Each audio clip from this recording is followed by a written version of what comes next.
नमस्कार बच्चों, कैसे हैं आप सब। आशा करती हूँ आप सभी अच्छे होंगे, स्वस्थ होंगे, खुश होंगे और अपनी पढ़ाई भी अच्छे से कर रहे होंगे। तो जैसा कि आप सभी जानते हैं, मैं हूँ आपकी हिंदी की अध्यापिका और मैं स्वागत करती हूँ आप सभी का आईसीटी वर्चुअल क्लासरूम में। और आज हम यहाँ पर एकत्रित हुए हैं पढ़ने के लिए क्लास 12 की हिंदी। क्लास 12 की हिंदी में हम पढ़ रहे हैं अपना चैप्टर छोटा मेरा खेत चौकोना। ये लिखा गया है उमाशंकर जोशी जी द्वारा।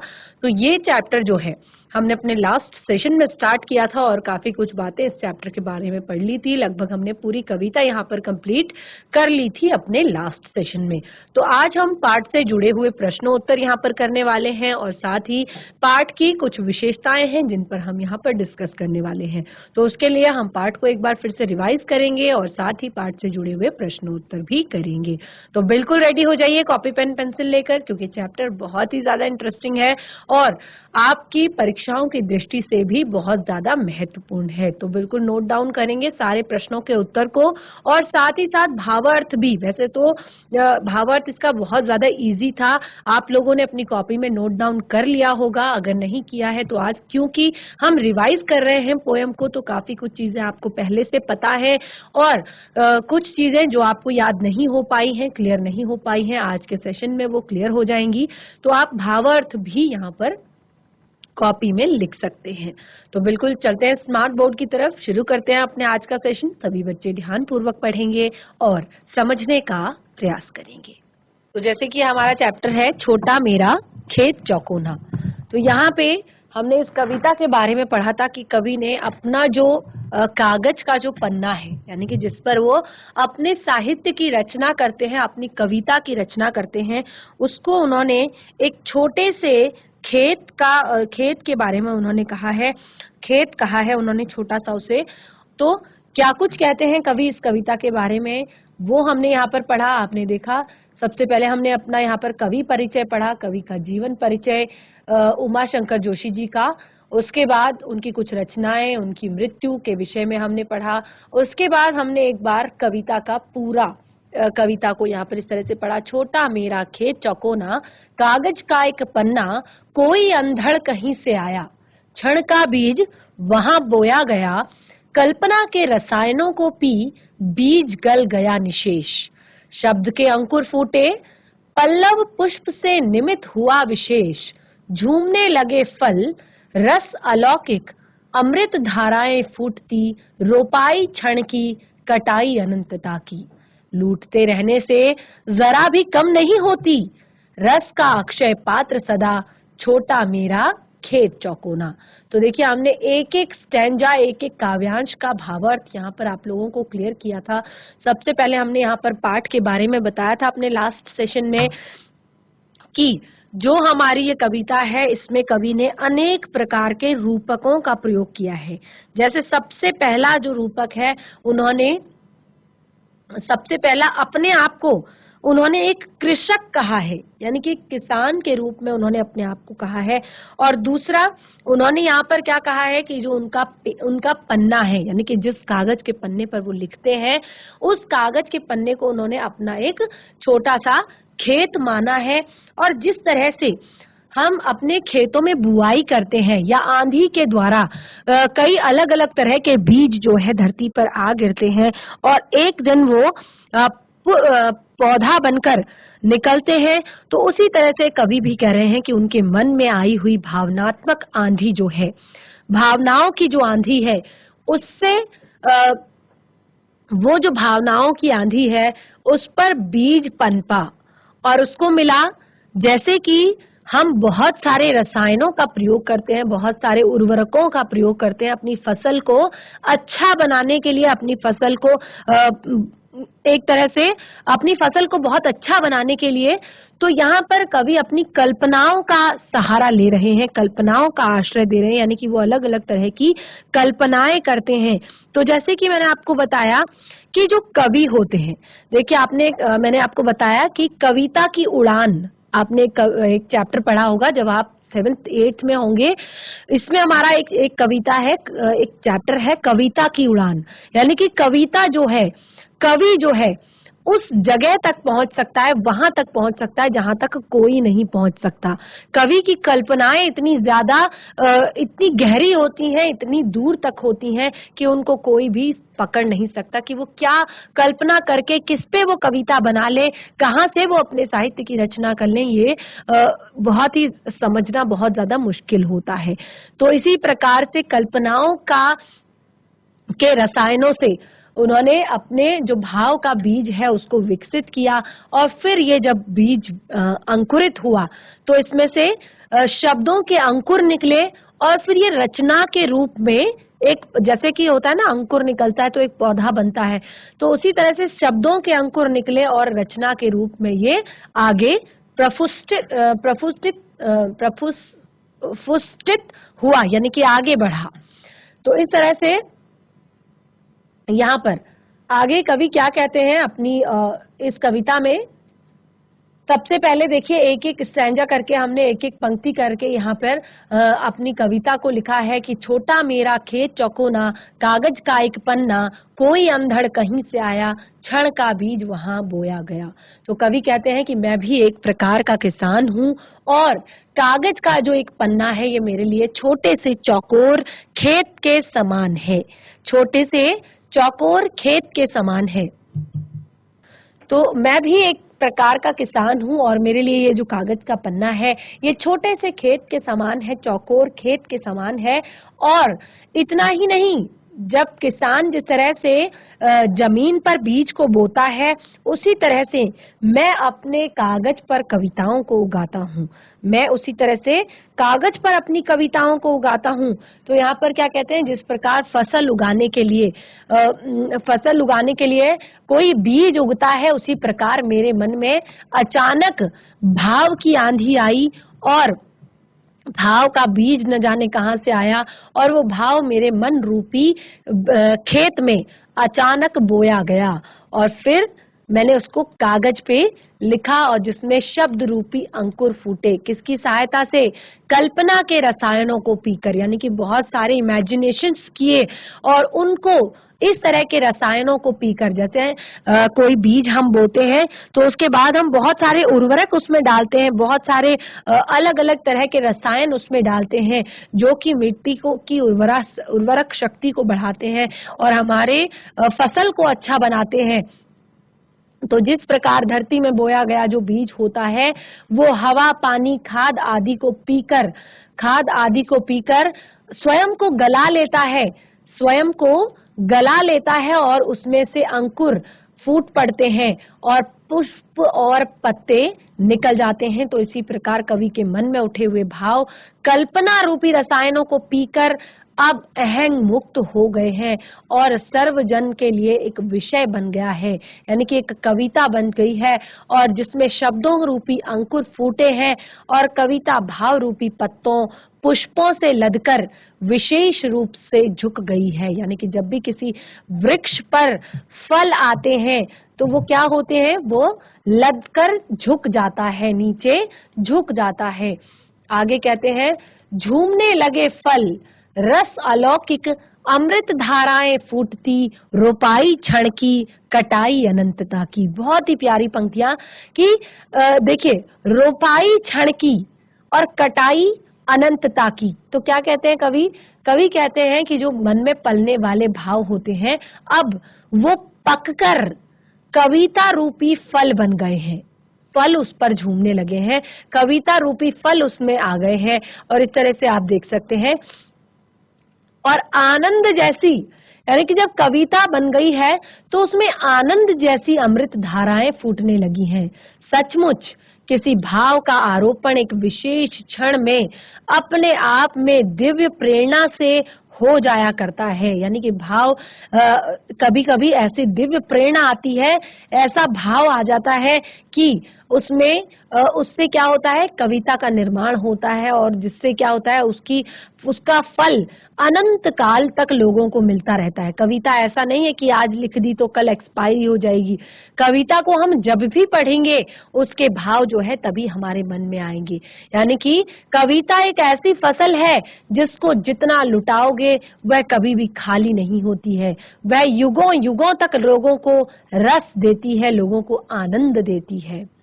इस तरह से अपनी कुछ आखिरी पंक्तियों में कवि कहते हैं कि रस का अक्षय पात्र सदा मेरा खेत चौकोना। रस का अक्षय पात्र, कवि के पास कविता रूपी जो चौकोर खेत है, यानी कि जो पन्ने रूपी जो ये चौकोर खेत है, ये एक रस के अक्षय पात्र के समान है। यानी कि जिस तरह से रस का अक्षय पात्र होता है जो कभी भी समाप्त नहीं होता है, जो कभी भी खत्म नहीं होता है, अक्षय पात्र एक ऐसा पात्र होता है जिसमें कभी भी कोई भी चीज जो है वो खत्म नहीं होती है, समाप्त नहीं होती है। तो कवि यही कह रहे हैं कि मेरी जो कविता का जो चौकोर खेत है, ये क्या है, रस का अक्षय पात्र है। यानी कि कभी न खत्म होने वाला ये कभी न खत्म होने वाला ये एक ऐसा अक्षय पात्र है जिसका रस कभी भी समाप्त नहीं होता और कविता हमेशा ही शाश्वत होती है, हमेशा ही बनी रहती है।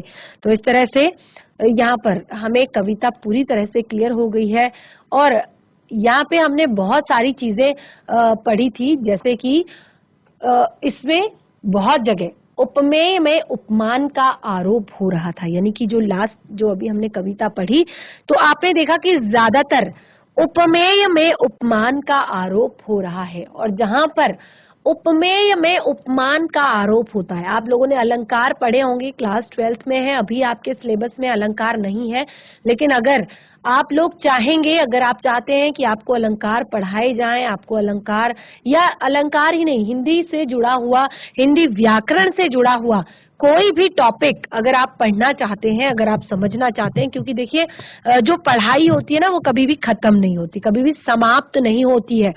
अगर आपको कभी भी कुछ सीखने को मिल रहा है, कुछ अगर आपको समझने को मिल रहा है, तो आपको जरूर उसको ग्रहण करना चाहिए। तो क्लास 12th में है, भले ही अलंकार या संधि या और भी बहुत सारे टॉपिक्स हैं हिंदी के जो बहुत ज्यादा महत्वपूर्ण होते हैं, हमेशा आगे भी, अब आप क्लास 12th क्लियर करेंगे, उसके बाद आप बहुत सारे कॉम्पिटिटिव एग्जाम्स देंगे, तो उसमें भी बहुत ज्यादा जरूरी होती हैं ये सारी चीजें। तो अगर आप ये सारी चीजें पढ़ना चाहते हैं तो आप चैट के माध्यम से या डायरेक्टली क्लास में हैंड रेज करके या सिस्टम के माध्यम से अपनी बात को रख सकते हैं, आपको सारी चीजें यहाँ पर क्लियर करवा दी जाएंगी। तो देखिए, कविता को आप तभी समझ सकते हैं जब आप ये सारी चीजें पढ़े हों, ये सारी चीजें आपको समझ में आती हों। तो जहां पर उपमेय में उपमान का आरोप होता है, जहां पर उपमेय में उपमान का आरोप होता है, वहां पर रूपक अलंकार होता है। और इस कविता में काफी सारे ऐसी चीजें हैं जिसमें उपमेय पर उपमान का आरोप दिया जा रहा है। जैसे उपमेय क्या है, कागज का पन्ना है और उसको उपमा किसकी दी जा रही है, एक चौकोने खेत की उपमा दी जा रही है। भावनात्मक जोश, कभी कभी क्या होता है, भावनात्मक जोश यानी कि मन में बहुत सारी भावनाएं, बहुत सारी बातें, बहुत सारे इमोशंस जग जाते हैं, बहुत अलग अलग तरह के। तो यहाँ पर इसी भावनात्मक जोश को कहा है अंधड़। अंधड़ यानी कि आंधी, भावनाओं की आंधी। विषय, विषय अर्थात बीज, बीज को यहाँ पर विषय कहा है, यानी कि टॉपिक। कल्पना, कल्पना को क्या कहा है, यहाँ पर कल्पनाओं को क्या दर्शाया है, एक रसायन के तौर पे, एक खाद के रूप में दर्शाया है, एक उर्वरक के रूप में दर्शाया है कल्पना को। यानी कि जब कवि कल्पना करते हैं तो इतनी कल्पना करते हैं, इससे क्या होता है, कविता और भी ज्यादा सुंदर हो जाती है, और भी ज्यादा प्यारी हो जाती है। तो इन्हीं को रसायन कहा है। उसके बाद शब्द, शब्दों को क्या कहा है, शब्दों को कहा है अंकुर। शब्द को क्या कहा है, अंकुर। जब भावनाएं आती हैं मन में तो क्या होता है, शब्दों के अंकुर फूट पड़ते हैं, ठीक है, अंकुरण हो जाता है, बीज अंकुरित हो जाता है। उसी प्रकार अलंकार, रस, सौंदर्य, इन सबको क्या कहा है? पुष्प पल्लव। इन सबको क्या कहा है? पुष्प पल्लव। यानी कि जब बहुत सारे अलंकार या बहुत सारी चीजें कविता में हम लगाते हैं, सौंदर्य जो होता है, कविता का भाव सौंदर्य जो होता है, उसको कहा है पुष्प पल्लव। यानी कविता को पढ़ने में जो इस तरह की चीजें हमें वहां पर दिखती है, तो ऐसा लगता है कि ये जो कविता का जो कागज का पन्ना है, उसमें जो भावनाओं का बीज बोया था, वो अब पुष्प पल्लवों से लद गया है। रस, यानी कि जो आनंद की प्राप्ति हो रही है उस कविता को पढ़ने में, रस का अर्थ होता है आनंद। रस भी आपका एक टॉपिक है हिंदी व्याकरण का। तो किस तरह का रस है, कोई भी कविता को पढ़ के किस तरह का रस आता है, कहीं पर वीर रस आता है, कहीं पर श्रृंगार रस आता है, कहीं पर करुण रस आता है, कहीं पर और अलग अलग तरह के रस आते हैं, तो उसी रस को कहा है फल। यानी कि जो आनंद आया उसको कहा है फल। अगला है आनंद पूर्ण भाव, और उसके बाद जो मन में आनंद पूर्ण भाव आए हैं उनको कहा है अमृत धाराएं। क्या कहा है? अमृत धाराएं। रस का अनुभव करना, यानी कि उस आनंद का, उस रस का अनुभव करना, उसको क्या कहा है? कटाई। यानी कि बीज की, पौधे की कटाई हो रही है, यानी कि फल अब पक चुका है। वृक्ष के जो फल लगे हुए हैं जो पौधे पर, वो फल अब पक चुके हैं, तो उसी को कटाई कहा है। तो इस तरह से कविता की जो विशेष बातें हैं वो हमने पढ़ ली है। अब यहाँ पर कुछ कठिन शब्द दिए हैं। अंधड़, अंधड़ का अर्थ होता है आंधी का एक तेज झोंका। आंधी का एक तेज झोंका। निशेष, निशेष का अर्थ होता है पूरी तरह से। निमित्त, निमित्त का अर्थ होता है झुका हुआ। अलौकिक, अलौकिक का अर्थ होता है दिव्य या अद्भुत। अक्षय का अर्थ होता है कभी न नष्ट होने वाला। अक्षय का क्या अर्थ होता है? कभी न नष्ट होने वाला। तो अक्षय पात्र यहाँ पर कहा गया है। पात्र का अर्थ होता है बर्तन। तो ऐसा बर्तन जिसमें भोजन की कमी कभी ना हो, जिससे भोजन कभी समाप्त ही ना हो। ठीक है, तो इस तरह से कठिन शब्द भी हमारे क्लियर हो चुके हैं। अब हम पाठ से जुड़े हुए प्रश्नों को यहाँ पर करने वाले हैं। लास्ट सेशन में मैंने आप लोगों से इनको सॉल्व करने के लिए कहा था। मैंने कहा था कि कोशिश कीजिएगा आप इन प्रश्नों को सॉल्व करने की, इन प्रश्नों को हल करने की।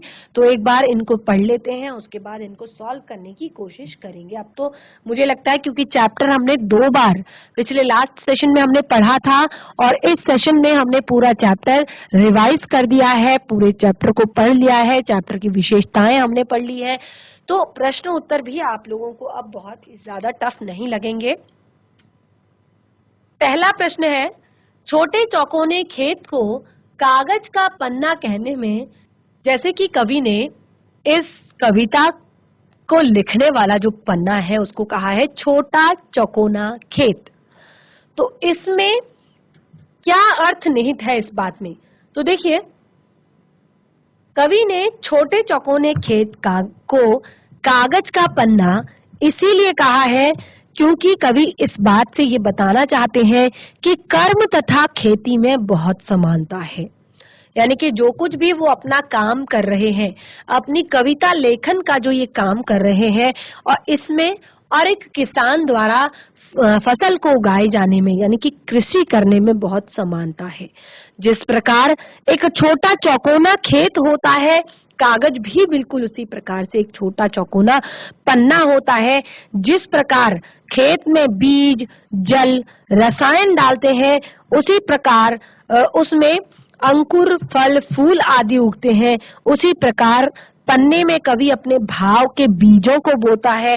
कल्पना और भाषा के जरिए उसको बहुत सारे रसायनों से उसे सींचता है और बहुत सारी चीजों से उसे सजाता है, और बाद में निश्चित फसल के निश्चित समय के बाद उसमें शब्द रूपी अंकुरण फूटता है। उसमें बहुत सारे अलग अलग अलंकारों का प्रयोग करके फल वहां पर आते हैं, और अंत में रस यानी कि आनंद की प्राप्ति होती है जब हम कविता को पढ़ते हैं।